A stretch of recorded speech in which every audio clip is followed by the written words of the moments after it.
70 से 120 शब्द प्रति मिनट की गति पर इस डिक्टेशन का अभ्यास करने के लिए और इसकी फ्री टाइपिंग और मॉक टेस्ट के लिए हमारी वेबसाइट speedyshorthand.com या हमारे Telegram channel speedy short hand पर विजिट करें। डिक्टेशन 5 सेकंड बाद शुरू होगी।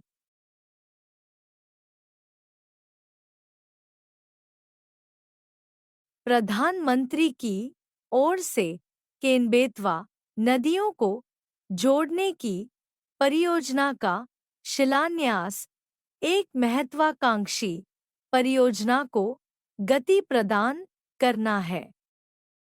इस परियोजना से मध्य प्रदेश और उत्तर प्रदेश के बुंदेलखंड क्षेत्र के लाखों लोग लाभान्वित होंगे। यह परियोजना पेयजल के साथ सिंचाई के पानी के संकट को भी दूर करने में सहायक बनेगी। इसके अतिरिक्त यह बिजली का भी उत्पादन करेगी। यह संतोषजनक है कि लाखों लोगों के जीवन में खुशहाली और समृद्धि लाने वाली यह परियोजना अंततः आगे बढ़ी, लेकिन इस पर विचार किया जाना चाहिए कि इसके शुभारंभ में इतनी देर क्यों हुई। केन और बेतवा नदियों को जोड़ने की परिकल्पना बहुत पहले की गई थी, लेकिन लंबे समय तक उस पर विचार ही होता रहा और तत्कालीन सरकारें उस पर कोई ठोस निर्णय नहीं ले सकीं। इसे इंगित करते हुए प्रधानमंत्री ने यह सही ही कहा कि ऐसी परियोजनाओं की देरी के मूल में कांग्रेस सरकारों का रवैया रहा। इसकी अनदेखी नहीं की जा सकती कि वाजपेयी सरकार ने लगभग 20 वर्ष पहले नदी जोड़ो अभियान की रूपरेखा बनाई थी। यह सर्वथा उचित ही है कि उनकी जन्मतिथि पर केन-बेतवा नदियों को जोड़ने की परियोजना को हरी झंडी दिखाई गई। अच्छा होता कि यह परियोजना विलंब का शिकार नहीं होती। कम से कम अब तो यह सुनिश्चित किया जाना चाहिए कि यह परियोजना तय समय में पूरी हो।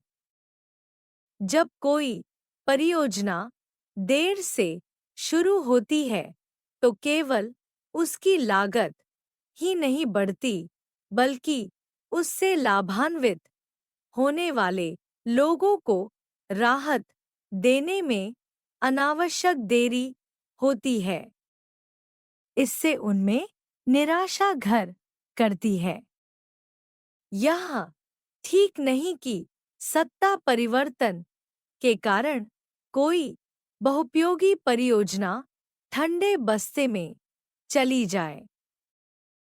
दुर्भाग्य से अपने देश में ऐसा प्रायः होता है। सरकारों के बदलने के साथ ही या तो प्रस्तावित योजनाओं की उपेक्षा का सिलसिला कायम हो जाता है या फिर सीधे-सीधे उसका विरोध शुरू हो जाता है।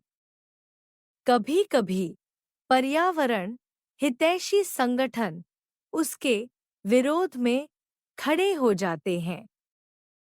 निःसंदेह किसी भी परियोजना को मूर्त रूप देने में पर्यावरण का ध्यान रखा जाना चाहिए, लेकिन यह जिद भी ठीक नहीं कि कोई पेड़ न कटे और किसी को भी विस्थापन का सामना न करना पड़े। पर्यावरण रक्षा के नाम पर विकास और साथ ही जन कल्याण विरोधी राजनीति नहीं की जानी चाहिए। इस राजनीति का परिचय केवल केन-बेतवा नदियों को जोड़ने के मामले में ही नहीं दिया गया, अन्य कई परियोजनाओं को आगे बढ़ाने के मामले में भी ऐसा हुआ।